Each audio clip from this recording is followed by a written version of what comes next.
40 acres and a mule, this is bigger than the music.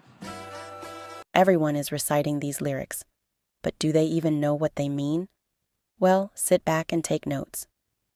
I'm here to school you on what Kendrick Lamar is referring to by this quote. 40 acres and a mule. This is way more than just the music. Imagine waking up one day and the government tells you, we're giving you land, a way to build wealth and a future for your family. Now, imagine they snatch it back just as fast. That's exactly what happened to newly freed Black Americans after slavery. A promise was made, a future was within reach. But in the end, it was stolen. Let's talk about 40 acres and a mule, what it meant, why it was taken away, and how it still affects us today. What was the promise? In 1865, during the final months of the Civil War, Union General William T. Sherman issued Special Field Order Number 15.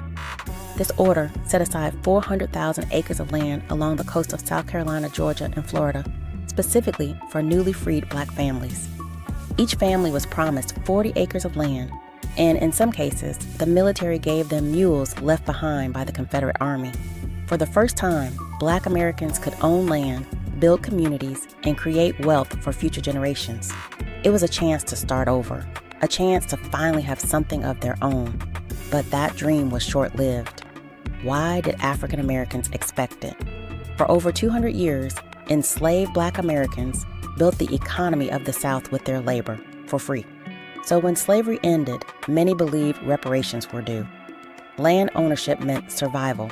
Without land, they had no way to farm, build businesses, or provide for their families. Leaders like Frederick Douglass argued that without land, Black Americans would remain trapped in poverty, still dependent on the very people who had enslaved them. For a brief moment, it looked like justice was coming. Families began settling on the land, farming, and building a future. Then came the betrayal. Why didn't they receive it? In April 1865, President Abraham Lincoln was assassinated.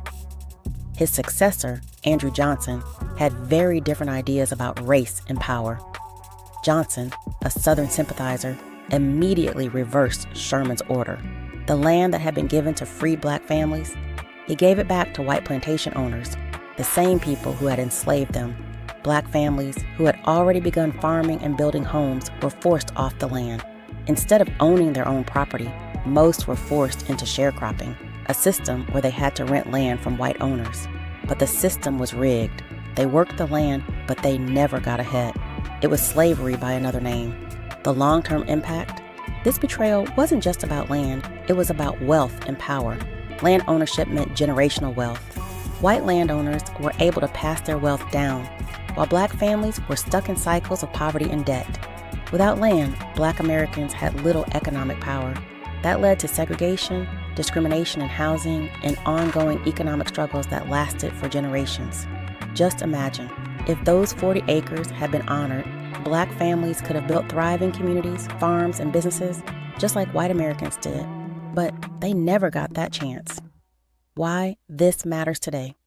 40 acres and a mule wasn't just land. It was a promise of freedom, a promise of a future, a promise that was stolen. And that's why understanding history is so important, because the effects of that betrayal are still being felt today. If this truth matters to you, share this video, because history shouldn't be forgotten.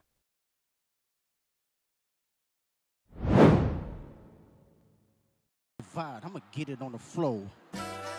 You really about to do it? 40 acres and a mule, this is bigger than the music. You really about to do it? Yeah, they tried to rig the game, but you can't fake influence. They get on it like that. Hey, I'm tripping, I'm sliding, I'm riding through the back like, bro. Mustard on a beat, bro, deep, bro, any rap, he a freak though, man down, call an ambulance, tell him breathe.